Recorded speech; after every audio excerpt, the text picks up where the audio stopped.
नमस्ते। कभी ये सोचा है कि जो इतिहास हम पढ़ते हैं वो आखिर हम तक पहुंचता कैसे है? मतलब मॉडर्न इंडिया की कहानी, हमारी आज़ादी की लड़ाई, हमारे समाज में जो बदलाव आए, इतिहासकारों ने ये सब पता कैसे लगाया? आज हम इसी की पड़ताल करने वाले हैं, एक जासूस की तरह। तो सबसे बड़ा सवाल यही उठता है कि आखिर इतिहास लिखा कैसे जाता है। ये कोई एक किताब तो है नहीं जो किसी ने हमें थमा दी हो। नहीं, ये तो एक बहुत बड़ी पहेली की तरह है, जिसके बिखरे हुए टुकड़ों को हमें एक एक करके ढूंढना और फिर जोड़ना पड़ता है। तो चलिए इसे समझने का एक मज़ेदार तरीका अपनाते हैं। मान लीजिए कि एक इतिहासकार एक डिटेक्टिव है और जो हमारा अतीत है वो एक अनसुलझा केस। अब इस केस को सुलझाने के लिए डिटेक्टिव को क्या चाहिए? सबूत, यानी कि सुराग। इन्हीं सुरागों या सोर्सेस की मदद से वो पूरी कहानी को दोबारा जोड़ पाता है। तो हमारी इस जासूसी पड़ताल में हम कई पड़ावों से गुजरेंगे। सबसे पहले हम देखेंगे सरकारी फाइलों को, फिर सुनेंगे उस दौर के गवाहों की जुबानी।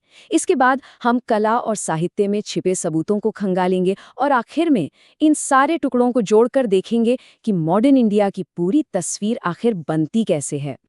तो चलिए शुरू करते हैं अपनी जांच।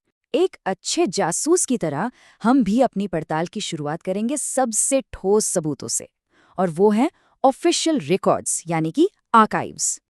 अब सवाल ये है कि ये आर्काइव्स या अभिलेखागार आखिर होते क्या है? देखिए, ये कुछ नहीं बल्कि सरकारी कागजात, कानूनी दस्तावेज, चिट्ठियां, मतलब ओरिजिनल डॉक्यूमेंट्स का कलेक्शन है। और सबसे मजेदार बात क्या है? ये डॉक्यूमेंट्स भविष्य के इतिहासकारों के लिए नहीं लिखे गए थे। नहीं, ये तो उस समय के रोजमर्रा के काम का एक जरूरी हिस्सा थे, और इसीलिए इन्हें बहुत ही ऑथेंटिक, एकदम असली सबूत माना जाता है।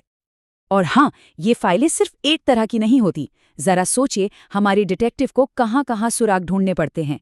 सेंट्रल गवर्नमेंट के बड़े फैसलों से लेकर अलग-अलग स्टेट्स के रिकॉर्ड्स तक, फिर बंगाल, मद्रास और बॉम्बे जैसी पुरानी प्रेसिडेंसीज के अपने अलग दस्तावेज हैं, अदालतों के रिकॉर्ड्स हैं, और इतना ही नहीं, बड़े-बड़े नेताओं और अधिकारियों के पर्सनल लेटर्स और डायरीज भी बहुत जरूरी सुराग बन जाते हैं।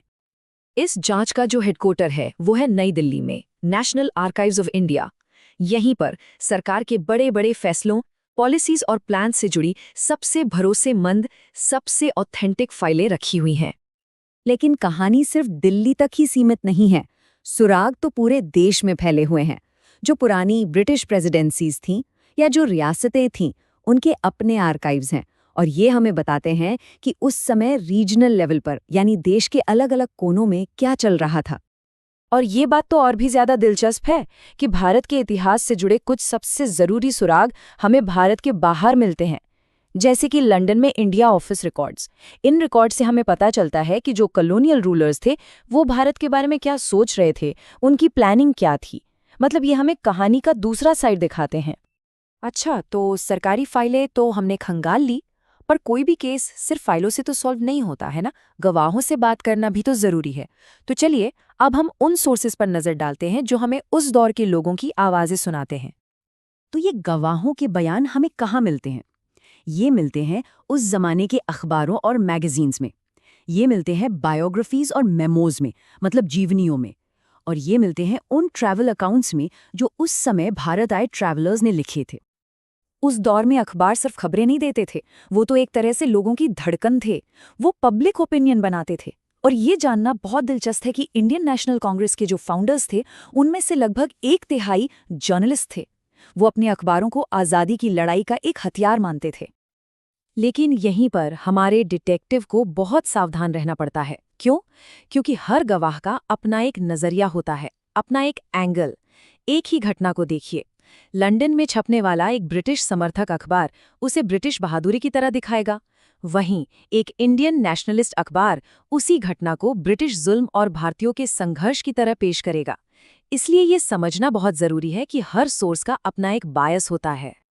ऑफिशियल रिकॉर्ड्स तो अपनी जगह हैं, लेकिन जो मिशनरीज, ट्रेडर्स या सिविल सर्वेंट्स उस वक्त यहाँ थे, उनके पर्सनल अकाउंट्स, उनकी डायरीज हमें जमीनी हकीकत दिखाती हैं।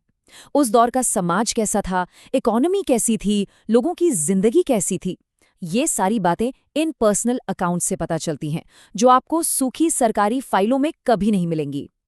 तो अभी तक हमने देखे लिखित सबूत, लेकिन एक अच्छा जासूस सिर्फ वही नहीं देखता जो लिखा गया है, वो उन सुरागों पर भी गौर करता है जो पंक्तियों के बीच छिपे होते हैं। तो चलिए अब रुख करते हैं कला और साहित्य की तरफ और देखते हैं कि वो हमें क्या बताते हैं। उस दौर का जो लिटरेचर था, खासकर नॉवेल्स, वो समाज का आईना थे। जैसे बंकिम चंद्र चटर्जी का आनंद मठ, इसने सिर्फ एक कहानी नहीं सुनाई, बल्कि नेशनलिज्म की एक पूरी लहर पैदा कर दी। इन कहानियों से हमें उस जमाने के लोगों की सोच, उनकी उम्मीदें, उनके डर, वो सारी भावनाएं पता चलती हैं जो सरकारी फाइलों में कभी दर्ज नहीं होती। और कहते हैं ना, एक तस्वीर 1000 शब्दों के बराबर होती है। उस दौर की पेंटिंग्स हमें उस दुनिया की एक सीधी झलक देती हैं। एक तरफ हैं कंपनी पेंटिंग्स जो हमें उस समय के भारतीयों की रोजमर्रा की जिंदगी, उनके त्योहारों और रीति रिवाजों को दिखाती हैं। तो दूसरी तरफ हैं 1857 के विद्रोह पर बनी ब्रिटिश पेंटिंग्स, जिनमें उनका डर और गुस्सा साफ झलकता है। हर तस्वीर अपने आप में एक कहानी है। तो ठीक है, अब हमारे जासूस के पास सरकारी फाइलें भी हैं, गवाहों के बयान भी हैं और तस्वीरें और कहानियां भी। मतलब सुराग तो बहुत सारे हैं और कुछ तो एक दूसरे से बिल्कुल अलग बात कह रहे हैं। तो अब वक्त है इस पूरी जटिल पहेली को जोड़ने का। यहाँ पर एक डिटेक्टिव का सबसे बड़ा नियम याद रखना जरूरी है। हर सबूत पर सवाल उठाओ। कोई भी सोर्स, खास तौर पर उस दौर के अखबार, पूरी तरह से ऑब्जेक्टिव या निष्पक्ष नहीं हो सकते। हर लेखक का, हर अखबार का अपना एक एजेंडा था, अपना एक नजरिया था। मतलब सबसे जरूरी बात यह है कि कोई एक अकेला सुराग आपको पूरी कहानी नहीं बता सकता। हर सोर्स इस बड़ी सी पहेली का बस एक छोटा सा टुकड़ा है।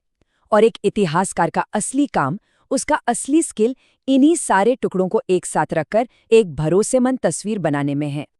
तो आखिर में ये केस सॉल्व होता कैसे है? एक प्रोसेस है। स्टेप 1, अलग अलग तरह के सोर्स इकट्ठा करो, फाइलें, पर्सनल अकाउंट्स, आर्ट, सब कुछ। स्टेप 2, सबूतों को क्रॉस चेक करो, क्या एक सोर्स की बात दूसरे से मेल खा रही है। स्टेप 3, हर सोर्स के बायस का एनालिसिस करो, ये सबूत किसने और क्यों बनाया, उसका मोटिव क्या था। और आखिर में स्टेप 4, इन सभी वेरीफाइड सबूतों को एक साथ बुनकर अतीत की एक सुसंगत, एक भरोसेमंद कहानी तैयार करो। और आखिर में एक सवाल, या यूं कहें कि एक सोचने वाली बात। जिस तरह हम आज अतीत के छोड़े हुए सुरागों की जांच कर रहे हैं, जरा सोचिए भविष्य के इतिहासकार हमारे छोड़े हुए सुरागों की जांच करेंगे। हमारे सोशल मीडिया पोस्ट्स, हमारे ईमेल्स, हमारी डिजिटल फाइलिंग, ये सब मिलकर हमारे आज के दौर की क्या कहानी बताएंगे।